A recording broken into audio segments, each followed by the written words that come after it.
Good evening friends. ये जो question है ये लास्ट लेक्चर में बीच में रह गया था कुछ नेटवर्क प्रॉब्लम की वजह से, तो मैं उसे कंप्लीट करवाता हूँ। शायद आप लोगों ने ट्राई कर भी लिया होगा। क्वेश्चन हमारा क्या था कि ये एक ब्लॉक है 1 kg ब्लॉक, ये 4 kg ब्लॉक, ये रफ सरफेस और यहाँ कुछ फ्रिक्शन कोएफिशिएंट है। यूं दिया गया था सवाल में कि 1 मीटर डिसेंड करने में, छोड़ा इसको रिलीज किया, 1 मीटर डिसेंड करने में इसने इतनी स्पीड गेन कर ली 0.3 मीटर पर सेकंड, जो पिछले लेक्चर का लास्ट क्वेश्चन था। तो पूछा है कि इसका म्यू कितना है, ये कितना चला वो बता के ये पूछा है कि इसका म्यू कितना। तो इसमें हम दरअसल इस क्वेश्चन की खासियत क्या है कि हम इसमें क्या सीख रहे होंगे, हम वर्क एनर्जी थ्योरम लगाना सीख रहे हैं on A system of particles. और मेन बात, आप इंटरनल फोर्सेस के वर्क को भी छोड़ नहीं सकते हैं, वो भी आपको कंसीडर करना पड़ेगा। इंटरनल फोर्सेस का वर्क हमेशा जीरो नहीं होता है ऑन द सिस्टम। तो आपने क्या किया, के इनिशियल निकाला, के फाइनल मैंने पिछले लेक्चर के एंड में आपको समझाया था। इसकी तो देखो ये मासलेस है, इसकी कोई काइनेटिक एनर्जी नहीं, बस इसमें और इसमें होगी। तो इसने 1 मीटर चलने के बाद, इनिशियल जीरो इसलिए क्योंकि इसे रिलीज किया गया है, 1 मीटर चलने के बाद जो काइनेटिक एनर्जी फाइनल होगी that is half into m 1 into 0.3 का स्क्वायर। अब कंस्ट्रेन मोशन का यूज करके मैंने इसकी स्पीड भी निकाल ली। ये 0.3 गेन कर चुका तो पुली 0.3 गेन कर चुकी है। ये एंड फिक्स पॉइंट से जुड़ा हुआ है तो ये जीरो, इसकी स्पीड v मानी। तो हम जानते हैं relation constraint 1D relation, v plus 0/2 is 0.3, तो v आ गया 0.6, यानी कि ये जो ब्लॉक है आगे जा रहा है 0.6 से।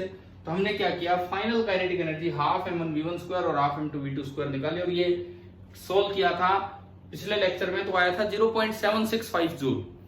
अब चेंज इन काइनेटिक एनर्जी वो क्या होगा, के फाइनल माइनस के initial. This is the change in kinetic energy, के फाइनल माइनस के इनिशियल। तो आपने ये निकाला और ये अल्टीमेटली 0.765 जूल आ गया। अब बात यह है कि म्यू निकालना है, तो मुझे इस सिस्टम पे लगने वाले सभी फोर्सेस का वर्क देखना होगा, तभी जाके बात बनेगी। तो मैं पहले 1 kg ब्लॉक को देखूं, तो 1 kg ब्लॉक पे तो दो ही फोर्स लग रहे हैं। मान लिया मैंने ऊपर टेंशन है T और नीचे फोर्स है 1G, दोनों ही कांस्टेंट फोर्सेज हैं। और इसका जो डिस्प्लेसमेंट हुआ है वो 1 मीटर नीचे की तरफ हुआ है, 1 मीटर नीचे की तरफ। अब G को 9.8 ले सकते हैं, तो यहां पे अगर मैं वर्क डन बाई mg बोलूं, ये 9.8 न्यूटन है। कांस्टेंट फोर्स का वर्क होगा F dot S 9.8 into 1 into cos 0। मैं जो बोल रहा हूं आप वो सुनिए, मैं लिख नहीं रहा हूं। इस पे पहला वर्क किया mg ने 9.8 इंटू 1 मीटर इंटू cos 0, यानी कि ये वर्क तो आया 9.8 जूल। टेंशन ने कितना वर्क किया, T ऊपर और डिस्प्लेसमेंट नीचे, तो T into 1 into cos 180 degree, T into 1 into cos 180 degree, it means minus T plus ये। इस 1 kg ब्लॉक पे जो टोटल वर्क हुआ है, 1 kg ब्लॉक पे जो टोटल वर्क हुआ है वो ये है। अब हमारे सिस्टम में दूसरी चीज है 4 kg ब्लॉक। तो पहले तो एक बार T निकालो, ऊपर टेंशन कितनी। देखो ये मासलेस पुली है, तो चाहे एक्सेलरेट करे इस पे नेट फोर्स जीरो रहेगा। ये ऊपर की तरफ से नीचे टेंशन है T, तो नीचे की तरफ से ऊपर भी जो टेंशन होगी जुड़ के T होनी चाहिए, यानी कि T/2 और T/2। ये हमने न्यूटन लॉ के टाइम सीखी है ये काम। इट मीन्स यहां जो टेंशन है दैट इज T/2, यहां जो भी टेंशन होगी दिस विल बी T/2। अब अगर मैं ऊपर वाले ब्लॉक को देखूं तो उस पर कौन कौन से फोर्स लग रहे हैं, उस पर 4G, उसका कोई वर्क नहीं होना। 4G, मैं किसी सिम की बात नहीं कर रहा हूं, मैं यहाँ वर्क की बात कर रहा हूँ, फोर्स की बात कर रहा हूँ। 4G कोई वर्क नहीं क्योंकि डिस्प्लेसमेंट आ गई। नॉर्मल कोई वर्क नहीं क्योंकि डिस्प्लेसमेंट आ गई। एक तो T/2 वर्क करेगा क्योंकि जिधर वो लग रहा है उधर ही डिस्प्लेसमेंट है, और एक फ्रिक्शन वर्क करेगा क्योंकि रोकने के लिए काइनेटिक फ्रिक्शन अपोजिट डायरेक्शन में लगा होगा और डिस्प्लेसमेंट आ गई। तो इस पे भी दो फोर्सेस का वर्क हुआ होगा, एक तो T/2 का और एक दूसरे का। लेकिन अब पहली बात, ये चला कितना होगा, जब ये 1 मीटर चल चुका होगा तो ये कितना चला होगा। जैसे जब पुली की स्पीड 0.3 थी तो इसकी स्पीड 0.6 है। जो रिलेशन कंस्ट्रेंट में वेलोसिटी में होता है वही रिलेशन डिस्प्लेसमेंट्स में होता है और वही रिलेशन एक्सेलरेशन में होता है। तो अगर ये पुली 1 मीटर चली है, ये 0, तो ये 2 मीटर चला होगा, यानी कि इस ब्लॉक का जो डिस्प्लेसमेंट हो चुका होगा तब तक, जब तक आप ये सिचुएशन देख रहे हैं तब तक हो चुका होगा 2 मीटर। तो इस पे भी मैं अगर दो फोर्सेस का वर्क निकालूं तो T/2 का वर्क T/2 का वर्क होगा T/2 into 2 into cos 0। By chance ये T ही आ गया और वो फायदा दे गया हमें, T से वो T कैंसिल हो गया। देखो ये जरूरी नहीं कि हमेशा कैंसिल हो, ये हम देखेंगे आगे। इंटरनल फोर्सेस का वर्क हमेशा कैंसिल होना कोई जरूरी नहीं है, इस बात का आप ध्यान दें, हमेशा कैंसिल होना कोई जरूरी नहीं है। तो ये आपका आया T। और दूसरा जो न्यूटन लॉ से तो N बराबर 4G और उससे फ्रिक्शन आ गया म्यू इंटू 4G। अब उसका जो वर्क आएगा फ्रिक्शन का, that will be mu into 4G into 2 आगे डिस्प्लेसमेंट है into cos 180 degree. Mu into 4G into 2 यानी कि 8 म्यू जी। तो ये आया दूसरा वर्क फ्रिक्शन का जो आ रहा है, दैट इज -8 म्यू जी।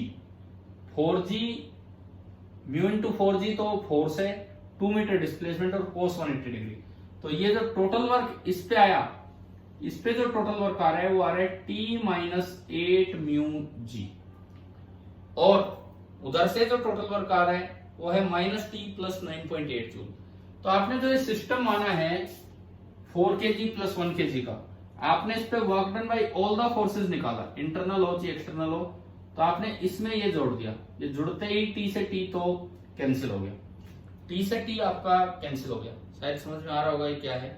तो ये क्या बचा, ये G है और -8 म्यू जी। तो it is coming out to be G -8 mu g. G आप कॉमन भी ले सकते हो 9.8, तो G -8 म्यू जी आपका आ गया। अब हम वर्क एनर्जी थ्योरम पे आते हैं। वर्क एनर्जी थ्योरम कहती है, वर्क एनर्जी थ्योरम आपको बताती है कि W all G common 1 -8 mu that is equal to change in kinetic energy 0.765, ऐसा यूनिट में चल रहा है।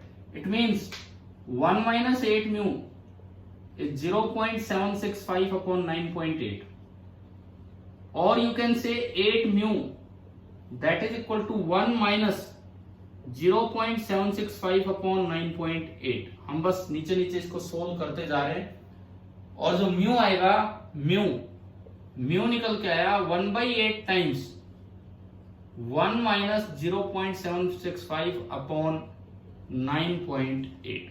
थोड़ी सी कैलकुलेशन जरूर है इस क्वेश्चन में, आप अगर सोल्व करेंगे, कर लेना ये सोल्व, इसका जो आंसर है दैट इज नियरली 0.12। आप ये वेरीफाई कर लेना सोल्व करके। लेकिन इस क्वेश्चन की खासियत क्या है, मैंने आपको करने के लिए छोड़ा बिकॉज उस समय नेटवर्क में प्रॉब्लम आ गई थी, वीडियो फ्रीज हो गया था, आप देख नहीं पा रहे थे। तो मैंने कहा लास्ट में बोला उस वीडियो में कि आप वो अटेंड कीजिए, पूरा अटेम्प्ट कीजिए क्वेश्चन। तो अब मैं कुछ गैप के बाद आपको ये सवाल बता रहा हूं कि उस क्वेश्चन की खासियत क्या है। उस क्वेश्चन की खासियत ये है कि आपको एक सिस्टम पे सभी फोर्सेस का वर्क निकालना आना चाहिए। कंस्ट्रेंट का कैसे यूज हुआ वो हमने देखा, चेंज इन काइनेटिक एनर्जी पूरे सिस्टम की कैसे निकालते, और लास्ट में उन दोनों को इक्वेट किया। ये मैंने जो वर्क वगैरह अलग अलग बताए, इस पे टेंशन का और mg का, फिर इस पे टेंशन का और फ्रिक्शन का, mg का तो है नहीं, यहाँ 0 है। तो आप ध्यान से सीखें कैसे किया, और लास्ट में थोड़ी कैलकुलेशन भी कर लेना नियरली। अगर ना भी आए तो कोई बात नहीं, ये हमारा सही है, ये हमारा सही है, सोल्व करके देख लेना ये इतना बनता है कि नहीं बनता है। तो ये आपका आंसर है अप्रोक्सीमेटली 0.12। तो शायद आपको work energy theorem system of particles पे भी लगाना आ गया है। Thank you.